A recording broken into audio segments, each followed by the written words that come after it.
The real estate game has always been built on this one simple idea. To make money, you've got to give a big chunk of it away. But what if that's just not true anymore? What if you could actually keep 100% of your hard-earned commission?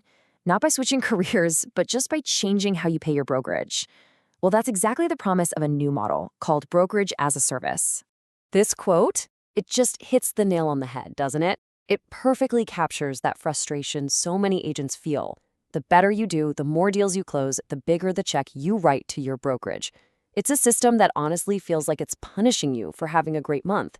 So how on earth did we get stuck with this model? And more importantly, what's the way out? Okay, let's break down the problem. At its core, the traditional brokerage model forces you to pay for your own success. Seriously, the more you produce, the more you pay out. It creates this totally backward incentive. Let's look at the two main ways this usually plays out in the real world. So on one side, you've got your traditional split. You know the drill. The brokerage takes a percentage of every single commission, often until you hit some crazy high cap that can be tens of thousands of dollars. Then, on the other side, you have the so-called 100% model, where you pay a flat fee on every single closing. Now, they might look different on the surface, but they share the exact same flaw. And this is it. This is the heart of the problem. In both of those models, your costs, what you pay the brokerage, scale directly with your output. The more homes you sell, the more money goes out the door.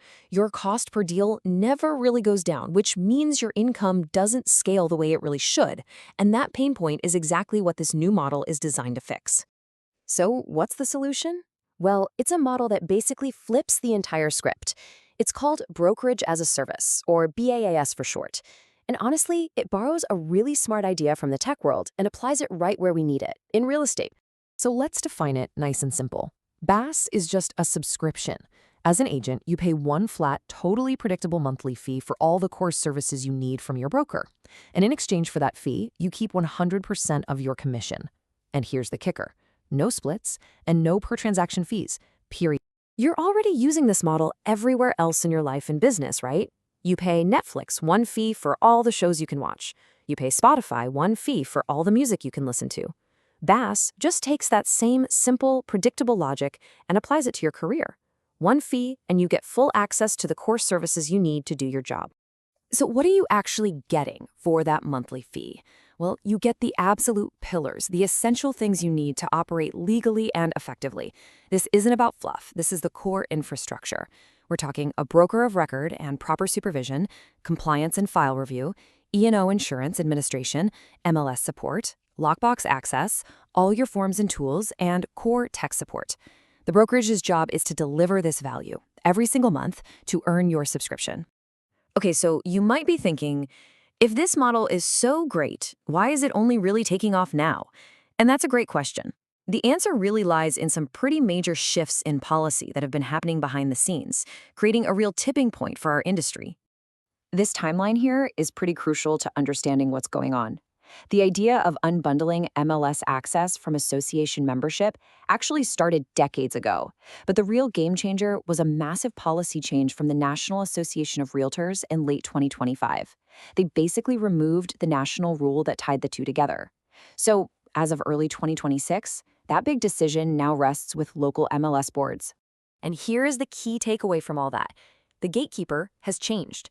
Access to the MLS, the lifeblood of our industry, is no longer a top-down mandate from a national association. It is now a local decision, made market by market.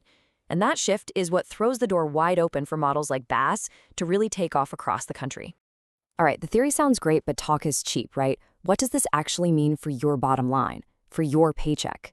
Let's stop talking and actually run the numbers to see how these different models really stack up. Okay, let's set the stage so this is a fair fight. We'll use an average gross commission income of $12,000 per deal.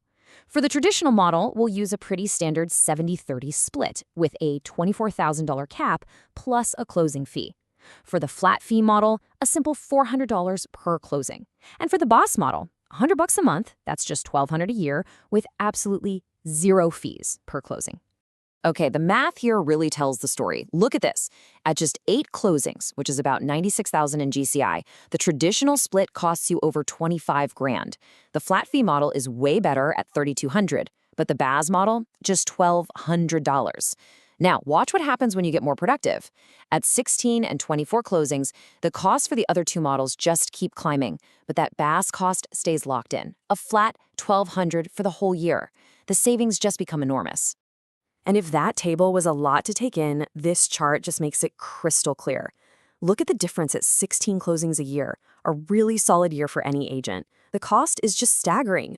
Over $27,000 for the traditional model versus $1,200 for the subscription model. I mean, we are literally talking about tens of thousands of extra dollars going directly into your pocket. Okay, the numbers are pretty compelling, I get it. But let's be real. A new model like this is always going to raise some tough questions. So instead of avoiding them, let's just tackle the biggest ones head on. This is probably the number one, most practical question we get. Okay, if I'm not a member of the local Realtor Association, how do I physically get into a house for a showing? It's a totally fair question. And you know what? The answer is surprisingly simple, all thanks to technology that's already out there. So modern lockbox systems, like Sentry Lock, actually have a solution for this built right in. The process is super straightforward. You just request access from the listing agent. Then, with the seller's okay, the listing agent can grant you secure, time-limited access. You get a one-time code sent right to your phone, and that entry is logged, it's auditable, it's secure. The problem is basically solved by the tech we already use. All right, here's another big one. If you're not part of the association, are you just operating in the Wild West? Who's making sure you're compliant, using the right contracts, and acting ethically? This question really gets to the foundation of what it means to be a professional. And the answer to this is crystal clear. Your legal and ethical duties come from your state license, not from a membership card. It's state law overseen by your state's real estate commission that dictates what's legal. And your broker is required by that same law to supervise you. That is the foundation of lawful, compliant business, and it actually has nothing to do with paying association dues. This question is all about the bottom line. Agents look at a low monthly fee and they ask, wait a minute, how can the brokerage possibly make money and provide real support on such a small fee? I get it. It seems almost too good to be true. But the answer is yes, it is absolutely sustainable. Modern cloud-based brokerages operate with incredibly lean overhead. They don't have massive, expensive brick-and-mortar offices to pay for. Their entire business model is built on efficiency, and this is the most important part, on agent retention. Their profit comes from keeping hundreds of agents subscribed and happy, not from taking a huge slice of a few dozen agents' commission checks. So when you boil it all down, the brokerage as a service model does three amazing things. It fundamentally aligns incentives. The brokerage only wins if you win and decide to stay. It gives you predictable costs you can actually budget for. And maybe most importantly, it lets you keep what you earn. You know, all of this leads to one final, really big question. As technology makes running a brokerage so much more efficient, and these policy changes open up new doors, do we even need the commission split anymore? With a model on the table that offers a clearer, fairer, and way more profitable alternative, the real question is the commission split finally obsolete?